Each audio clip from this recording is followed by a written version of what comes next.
1891, there were 148 confirmed fatalities in mines throughout the United States. In years before, it would be seen as average. In years that followed, it would be greatly overshadowed. But what if I told you that of those 148, 70% were killed in the same mine on the same day at the same precise moment? And what if I also told you that the memories of those men was almost entirely forgotten about? This is the story of the Mammoth Mine Disaster.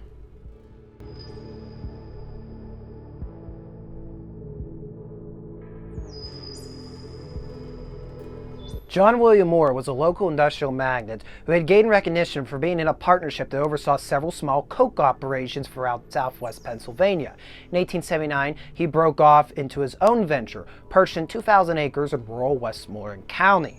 This coke operation will become one of the largest in the region, having at least 500 coke ovens in the multiple banks that dotted the countryside. The impressive size of Moore's operation gave his workers' patch community the name of Mammoth.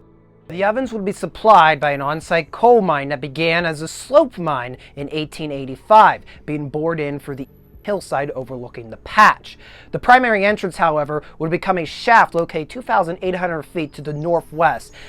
Identifications of the entries can get a bit confusing, as the old slope became designated Mammoth Number 2, while the newer shaft was designated Mammoth Number 1.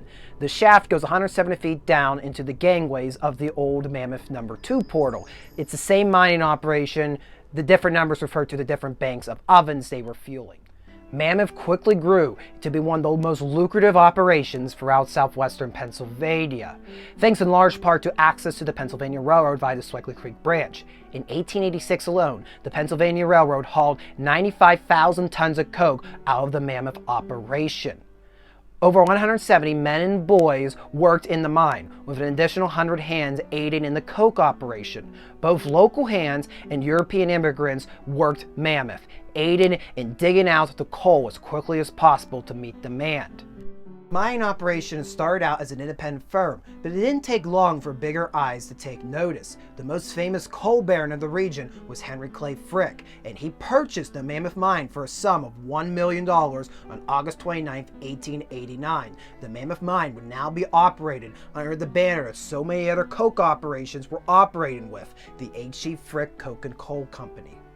The first year of new management, several improvements were made, the most important being new air compressors that did away with the troublesome steam lines originally used for ventilation. A cheap solution to ventilation at the time was just to siphon steam passing through the pump lines, but this led to sweaty, agitated environments for the mine workers. The pumps were also replaced with new models in 1890. Later that year, crews began to dig out a new intake airway to alleviate the air pressure from the slope. On January 16, 1891, Inspector William Jenkins made his routine visit to the Mammoth and was greatly satisfied with what he found. There was no evidence of fire damp anywhere in the mine. Every miner was getting an average of 239 cubic feet per minute. That meant that each miner in the Mammoth was getting 139 cubic feet more than the minimum required by state law.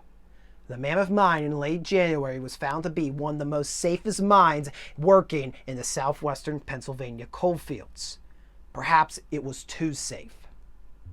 On the night of January 26, 1891, preparations were being made to cut deeper into the face of Number 3 Flat. Before any digging could progress, proper inspections had to be made to ensure that there was no gas seeping through. The fire boss in the first month of 1891 was William Smith, an English miner with over 30 years' experience. It was his responsibility to ensure the safety conditions in the mine remained stable. In response to a dip in the price of coke, H.C. Frick Company had laid off several fire bosses in the region to save payroll. This only elevated the importance of Smith's judgment, as he was the only fire boss on duty at the time. He and mine boss James Eaton both examined the fall, and the facing ready to be taken down. No fire damp was found. Of course, gas could gradually fill in the workings overnight, so Smith was expected to double-check the fall in the early morning hours. Returning to the surface, Smith filed the following report. This is to certify that I have this day, January 27, 1891, examined the working places in the Mammoth Mine and found the same to be in a fit condition for miners and other persons employed therein. The operation began like normal. Mine workers, including Smith, took the shaft into the very heart of the Mammoth Mine and returned to their workings from days past.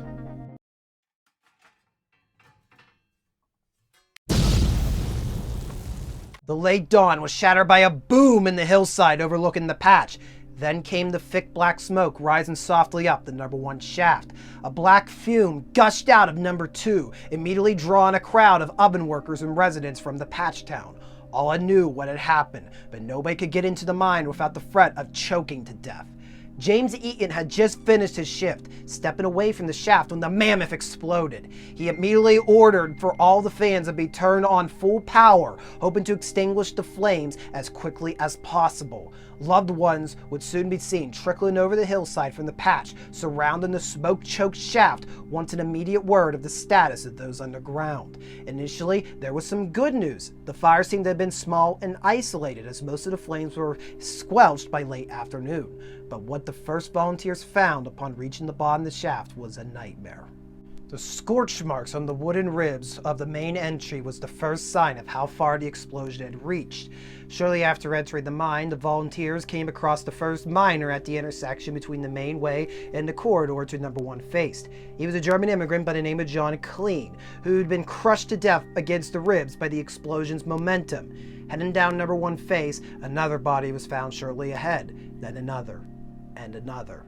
Those who were first found in number 1 and number 2 faces were showed little signs of mutilation. They were found prone to the floor, their lunch buckets still in hand, most likely having to jump to the floor when they heard the explosion. They had instead been suffocated by a wave of afterdamp.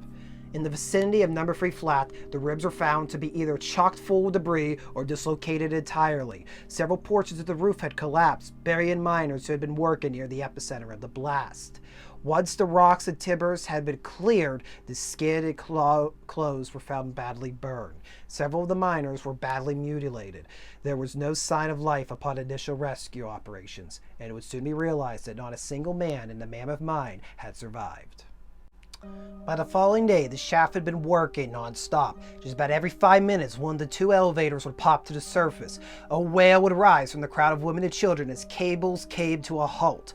A mob would then rush the volunteers carrying a corpse, desperate to confirm if their loved ones had been located. The hysteria of the crowd got so severe that one woman tried to throw herself down the shaft. At least that's what the Aurora Daily Express reported. But with every lift up the shaft, the crowd grew quieter and quieter. The story had become the same. Recovery crew went down, they came up with a body. Blankets were thrown over the later bodies to keep away prying eyes. They were then taken to one of the buildings in the coke yard of Mammoth No. 1, where a temporary morgue had been established. The bodies were cleaned of filth, dressed in plain clothing, and designated a number before being placed on the porch for identification. The scale of disaster outgrew the morgue, requiring the near remaining dead to be located in a nearby barn. At least 109 were dead, studying not just the region, but the entire state and much of the country. How could one of the safest mines in Pennsylvania lead to one of the deadliest mining disasters? A selection of the bodies would be reviewed by an investigation committee in early February. They found that the majority of the deaths had not been from explosion trauma, but rather asphyxiation resulting from afterdamp. Afterdamp follows shortly an explosion of fire damp, when all the oxygen is chewed up by the fire, burning off the coal dust thrusted into the air. In its wake is several unsafe levels of gases. One such known simply in the mines is white damp. You know it as carbon monoxide. All of these mixtures were telltale signs the cause of the explosion most likely came from an exposure of a pocket of natural gas. This was confirmed by Jenkins on a return to the mine on the 29th of January. It didn't take long to quickly find high levels of fire damp just below the ceiling of number 3 flat. But how could this be? Jenkins never found fire damp at any of his inspections, nor did any other inspector on recent visits. James Eaton had been a mine boss for at least a year at the Mammoth and never reported fire damp. The superintendent of the Mammoth at the time of the calamity was Frederick C. Kegley, a former mine inspector who resigned after a gas explosion nearby. He too never was told of fire damp. And most damning of all, fire boss William Smith, just hours before the explosion, had gone into the mine and reported no fire damp. Does that mean then that in just a span of a few minutes, fire damp rapidly seeped into a mine that never had fire damp before?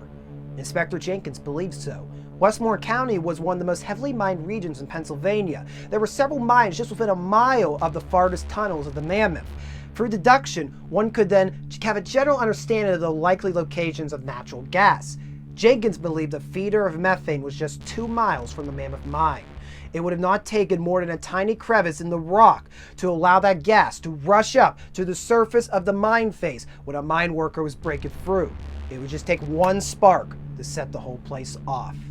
After interviewing over 40 witnesses, many of them Mammoth workers, the committee concluded that the H.C. Frick Coke Company was free of any blame involving the disaster.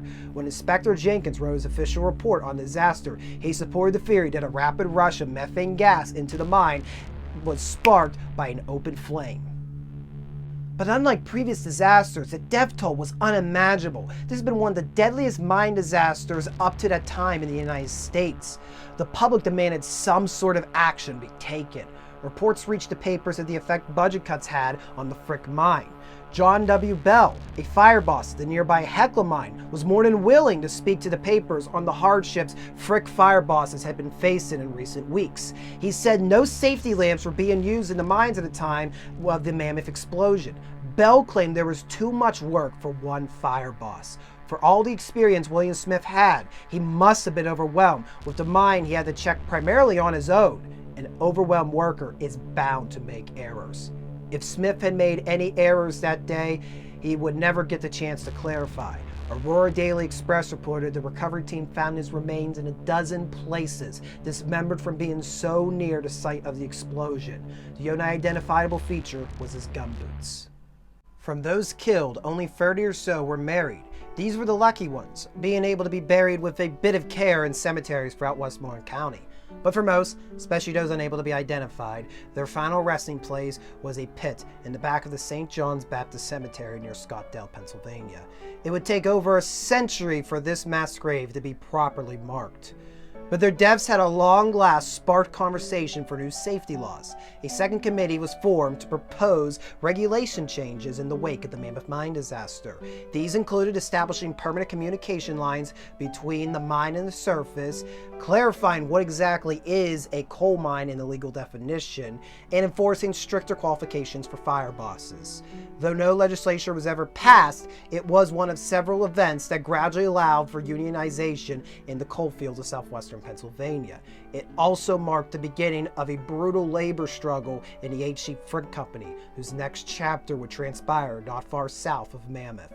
But that is a story for another day.